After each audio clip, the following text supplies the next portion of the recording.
Hello बच्चों, let's see the question. Find normal and acceleration. Here diagram is given. Now to answer this question, first we will discuss here the key concept, and here the key concept is net forces and free body diagram.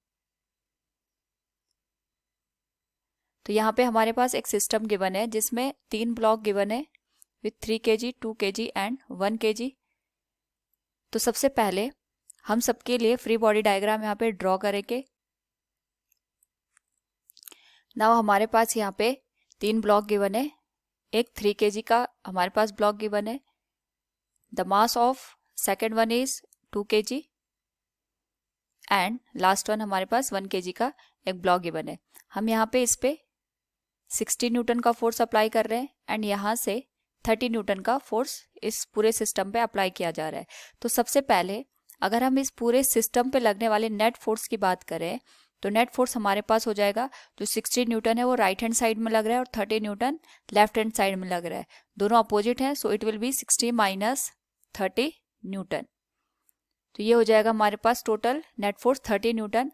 और अगर हम इसके direction की बात करें तो 60 Newton is greater than 30 Newton. तो जो इनका रिजल्टेंट बनेगा वो हमारे पास राइट हैंड साइड की ओर बनेगा. So we can write here right hand side इसकी डायरेक्शन होगी.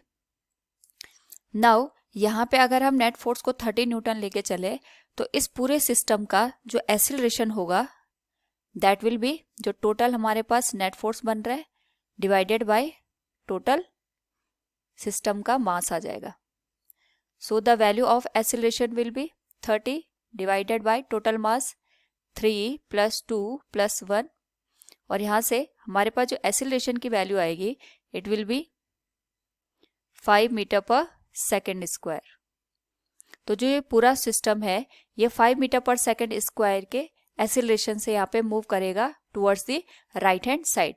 यानी अगर हम इस पूरे सिस्टम की बात करेंगे तो ये इस डायरेक्शन में मूव करेगा with 5 metre per second square. Now अगर हम यहाँ पे ईच डायग्राम को लेके सॉल्व करें तो सबसे पहले we will use for 3 kg block. अगर हम 3 kg ब्लॉक की बात करेंगे तो इस पे यहाँ पे 60 न्यूटन का फोर्स लग रहा है इन दिस डायरेक्शन. और जो हमारे पास 2 kg का ब्लॉक है ये लेफ्ट हैंड साइड हमारे पास यहाँ पे फोर्स अप्लाई करेगा and the value of this will be n1. और ये हमारे पास यहाँ पे 5 मीटर पर सेकेंड स्क्वायर का एक्सीलरेशन शो कर रहा है. तो अगर नेट फोर्स की हम बात करें तो it will B F net equals for this block 60 Newton हमारे पास राइट हैंड साइड है, इसको हम पॉजिटिव डायरेक्शन मान के चलते हैं, माइनस n1. तो ये हो जाएगा m into a equals 60 minus n1. Mass हमारे पास 3 है, acceleration is 5, will be equal to 60 minus n1. तो यहाँ से अगर हम n1 की वैल्यू को कैलकुलेट करें इट विल बी 60 माइनस 15 और ये हो जाएगा 45 न्यूटन. तो जो सबसे पहले नॉर्मल फोर्स लगेगा on block 3 kg it will B n1. Now similarly अगर हम बात करें यहाँ पे फॉर 1 kg ब्लॉक तो 1 kg ब्लॉक के लिए इस डायरेक्शन में लगेगा 30 न्यूटन और जो 2 kg ब्लॉक है वो इस डायरेक्शन में लगाएगा इस पर normal reaction force n2.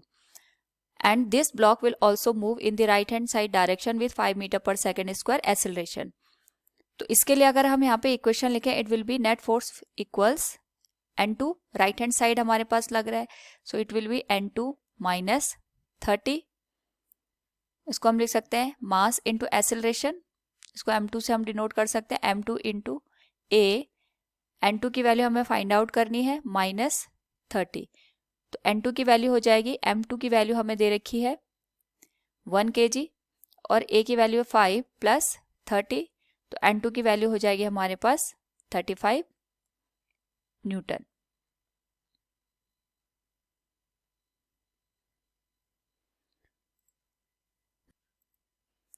For 2 kg block के लिए अगर हम बात करें यहाँ पे तो इस पे n1 फोर्स इस डायरेक्शन में लगेगा और n2 फोर्स इस डायरेक्शन में लगेगा. तो n1 और n2 की वैल्यू हम ऑलरेडी फाइंड कर चुके हैं. n1 की वैल्यू आएगी 45 न्यूटन और N2 की वैल्यू हमारे पास यहाँ पे आ जाएगी 35 newton. Now from the given question we have find out the value of N1, N2 and acceleration. Hope all you understood it. Thank you and best of luck.